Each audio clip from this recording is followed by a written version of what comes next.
Le rappel doit profiter et ne pas faire tomber.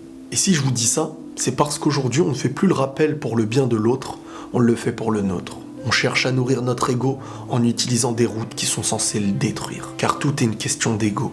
En disant vous ne devez pas faire cette bêtise, on cherche à leur rappeler que nous, on ne la fait pas, ou on ne la fait plus. C'est souvent une question de m'as-tu vu.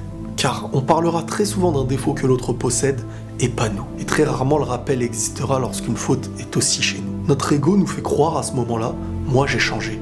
Moi, je suis quelqu'un de bien. Et la bonne personne que je suis aujourd'hui vient vous aider, car vous êtes perdu. Quand on pense comme ça, on risque fortement d'être l'inverse de ce que l'on dit, de ce qu'on pense. Si tu estimes vraiment au fond de toi être meilleur que les autres, tu ne dois plus chercher à aider les autres.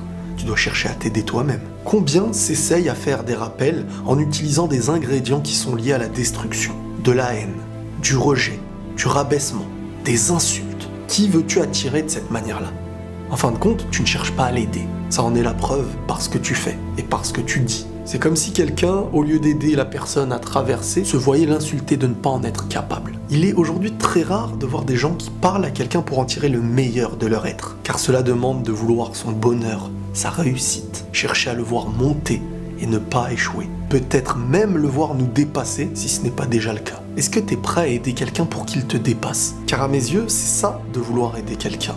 C'est d'avoir les bonnes intentions, diriger vers celui-ci, et retirer sa propre personne et son ego de l'histoire. C'est réussir à comprendre ce qu'il vit, sa difficulté, ses erreurs, car même si tu ne les as pas faites, t'es jamais à l'abri de ne pas y tomber. Le seul moment où tu devrais lui parler de toi, c'est pour lui rappeler que t'es tout aussi faible. Tu dois pas le faire se sentir comme un étranger. Mais si lorsque tu parles de toi, c'est pour te gonfler et lui faire comprendre que toi, tu es meilleur, au final, tu n'es plus en train de l'aider, tu es en train de t'aider toi-même, car tu as des failles, des grosses failles. Prendre le bien qu'il possède, et même s'il est petit à tes yeux, pour essayer de le faire grandir. C'est la meilleure des recettes. Ne jamais, jamais remettre en question le plus petit fil qui le rapproche au bien. Car aujourd'hui, c'est tout le contraire. Comment ça? Ça sert à rien que tu fasses ça, alors que là-bas, tu fais ça. Nous, si on veut aider, on devrait se diriger vers ce qui est bien fait. Et le travail, il serait de rejeter ce qui est mal, pour faire grandir ce qui est bien. Et non pas uniquement rappeler ce qui est mauvais, pour faire perdre ce qui est bien. Si on coupe le plus petit fil qui rapproche une personne vers le bien, on ne l'aide pas, on la tue. Vous savez pourquoi, en fin de compte, on se dirige très souvent vers ce qui est mauvais d'une personne? C'est pour nous rassurer. Car au fond, beaucoup sont très contents et très fiers de savoir que des gens font des bêtises qu'ils ne font pas. Car ça fait grandir en eux leur estime. Ils se disent, je reste plus haut. J'irai même plus loin. Parfois, et bien sûr c'est parfois et pas toujours, certains qui conseillent ont une forme de jalousie profonde en eux par rapport à ce qu'ils se privent de faire ou ils se privent d'être, et ça fait grandir en eux une certaine haine de voir que certains qui peuvent se faire plaisir d'une chose dont eux-mêmes se privent, ça les met en colère et au lieu d'aider en tirant le bien de ces personnes, ça cherche à les détruire un petit peu plus, en utilisant l'excuse et le prétexte de vouloir l'aider. Tu ne peux pas aider si tu n'arrives pas à aimer, et là il y a un très très gros problème. Parce qu'on n'arrive même plus à être heureux de notre situation, du chemin qu'on a choisi de vivre. Si tu n'es pas heureux et en paix, tu dois y travailler et ne pas rejeter ce que les autres font.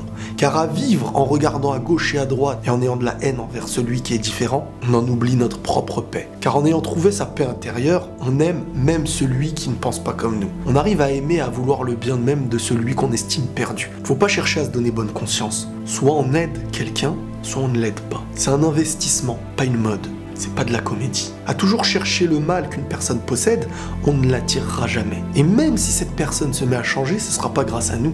Ce sera grâce à son travail individuel. On n'attirera jamais quelqu'un en lui disant qu'il est nul. Tout autant que tu te refuseras d'écouter quelqu'un qui vient directement te parler en te disant que tu es moche. L'objectif, c'est d'éveiller le cœur de la personne. Et pour l'éveiller, il faut lui parler d'espoir. Mais avant tout ça, il faut la bonne intention. Car la bonne intention, elle se ressent très très vite. Il faut être conscient que nous ne ferons pas changer les hommes. Nous pouvons aider, parfois par une exemplarité, par une aide.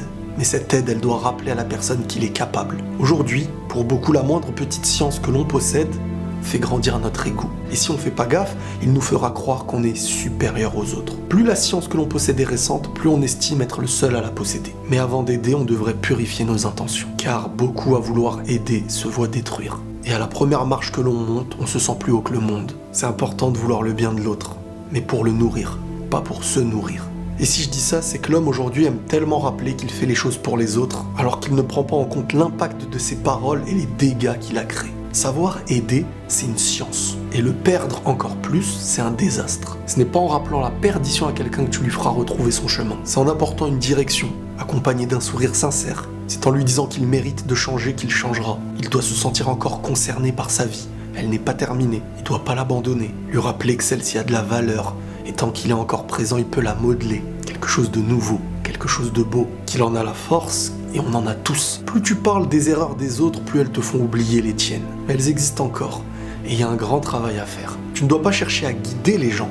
Tu dois avancer avec eux. Tu fais partie du même moule, de ceux qui ont besoin d'être aidés. Nous sommes tous aussi faibles les uns que les autres. Et même si tu n'es pas tombé dans le même trou qu'eux, rien ne te garantit que demain, ça ne sera pas celui qui était tombé hier qui te sortira du tien. Rappelle à l'homme comme tu aimerais qu'on te rappelle. Tends un bras comme tu aimerais qu'on te le tende. Ce n'est pas parce que tu es malheureux de vivre ainsi que tu dois avoir de la haine pour celui qui vit différemment. Cherche ta propre paix.